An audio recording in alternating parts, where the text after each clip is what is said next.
महाराष्ट्र सरकारनं एक नवीन GR काढलेला आहे।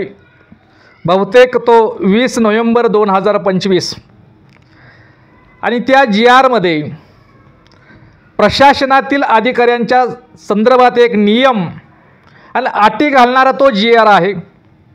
खरं तर हा GR काढण्याचं जो हेतू आहे सरकारचा काय हेतू आहे, परंतु अलीकडच्या काळामध्ये प्रशासनातील अधिकारी आणि मंत्री लोकप्रतिनिधी यांच्यामध्ये खटके उडत आहे, वाद होत आहे। बहुतेक प्रामाणिक अधिकारी लोकप्रतिनिधीच्या चुकीच्या आदेशाला जुमानत नसावा किंवा बाकीचं जे आहे ती तेरी भी चूप आणि मेरी भी चूप अशामुळं शासन प्रशासनामध्ये लोकप्रतिनिधीमध्ये आणि अधिकाऱ्यामध्ये वाद होत असावा। जाऊ द्या, त्याच्यामध्ये काय पडायची आवश्यकता नाही। आणि त्या GR मध्ये अनेक नियम आहे, अनेक अटी घातलेला तो GR आलेला आहे। आणि त्याच्यातील एक असा आहे की प्रशासनातील अधिकारी सरकारी कार्यालयामध्ये एखादा आमदार खासदार लोकप्रतिनिधी मंत्री गेला तर सरकारी अधिकाऱ्यांनी उठून उभा राहावं, त्या लोकप्रतिनिधीचा आमदार खासदाराचा मंत्र्याचा सन्मान करावा, आदर करावा, अशा प्रकारचा तो GR मध्ये तो उल्लेख आहे। काय आश्चर्य आहे बघा, काय सरकार यातून काय साध्य करू इच्छितात काय माहीत नाही, परंतु सरकारला हे सुद्धा करता आलं असतं। प्रशासनामध्ये एखादी सर्वसामान्य माणसं जेव्हा जातात, एखादा सर्वसामान्य माणूस जेव्हा प्रशासनाच्या कार्यालयामध्ये आपलं काम घेऊन जातात, एका खात्याच्या कार्यालयामध्ये जातात आणि तो माणूस प्रशासनामध्ये आपलं काम घेऊन एका अधिकाऱ्याकडे गेल्यानंतर त्या अधिकाऱ्यानं उठून नाही उभं राहू द्या, हरकत नाही, परंतु त्या सर्वसामान्य माणसाची आपुलकीनं चौकशी करावी, आदर करावा, सन्मान करावा, रिस्पेक्ट द्यावा आणि त्याचं काम समजून घेऊन त्या लाच न घेता त्या सर्वसामान्य माणसाचं काम करण्यात यावं, असा सुद्धा GR सरकार त्या अनेक GR मध्ये GR काढू शकलं असतं सरकार, पण असं काढलं नाही। सर्वसामान्यांना प्रशासनामध्ये शासनामध्ये इज्जत सन्मान मिळावा, त्या सामान्य माणसाचं काम हवं, लाच न घेता, दिरंगाई न होता, एका महिन्याच्या आत त्या सर्वसामान्य माणसाचं काम व्हावं, अशा प्रकारचा सुद्धा GR सरकारला काढता आला असता, पण ते काढलं नाही। हे कसलं जनतेचं सरकार हो, विकासाच्या गप्पा मारता, हे कसलं जनतेचं सरकार? अरे हे तर स्वतःचं रक्षण करणारं सरकार आहे। महायुती सरकार हे सत्तावादी सरकार, हे जनतेचं सरकार नाही। एखादा सर्वसामान्य माणूस जेव्हा खासदार आमदाराच्या कार्यालयामध्ये जातो, एखाद्या प्रशासनाच्या कार्यालय, तहसील कार्यालय, जिल्हा अधिकारी किंवा कुठल्याही प्रशासन कार्यालयामध्ये जातो किंवा मंत्रालयामध्ये जातो, तेव्हा तो सर्वसामान्य माणूस हा कमरेत वाकून त्यांना लवून नमस्कार करतो, तरी सुद्धा लोकप्रतिनिधी आणि इथला प्रशासन अधिकारी सामान्य माणसाची दखल घेत नाही, त्या सर्वसामान्य माणसाची इज्जत करत नाही, आदर करत नाही, अरेराव्याची भाषा करतो।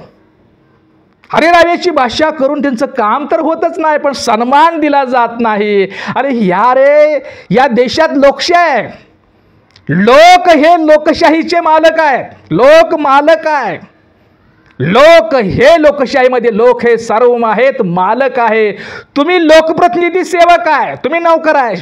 शासन प्रशासनातील अधिकारी आणि शासनातील लोकप्रतिनिधी आमदार खासदार मंत्री मुख्यमंत्री आणि पंतप्रधान सुद्धा हे लोकसेवक आहेत, लोकांचे नौकर आहेत। इथला कितीही मोठा अधिकारी असला तर तो लोकांचा नौकर आहे, तो लोकशाहीचा मालक नाही। पण लोकशाहीमध्ये झालंय उलट, लोकशाहीमध्ये लोकसेवक प्रशासनातील अधिकारी आणि शासनातील लोकप्रतिनिधी मंत्री हेच मालामाल झाले, हेच मालक होऊन बसलेत।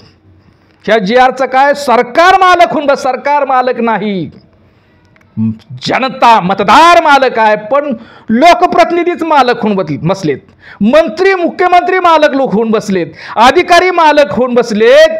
आणि ते खरं तर ते मालकच नाही झाले तर ते मालामाल सुद्धा झाले। आणि पुढे लोकप्रतिनिधीचे खासदार आमदार आणि मंत्र्याची पुढची पिढी सुद्धा घराणेशाही राजकारणामध्ये आली, त्यांची लेकरं बाळ सुना बाळा त्यांची लेकरं गाबडी कार्टी राजकारणात आली आणि ते सुद्धा गबरगंड झाली. सर्वसामान्य माणूस मात्र मतदान करण्यापुरती सर्वसामान्य माणसासाठी लोकशाही उरली. ही लोकशाहीचं सगळ्यात मोठं दुर्दैव. आणि मतदान झालं का दुसऱ्या दिवशी तो आपल्या पोटापाण्याच्या कामाला लागतो. पण हे शासनातील अधिकारी आणि प्रशासनातील लोकप्रतिनिधी मात्र लोकशाहीमध्ये नोकर असताना सुद्धा ते मालक बनले आणि मालामाल झाले. खरं तर अधिकारी आणि प्रशासनातील अधिकारी तुम्ही जर प्रामाणिक असाल, तुम्ही जर इमानदारीने काम करत असाल तर असल्या GRला तुम्हाला घाबरायची अजिबात गरज नाही.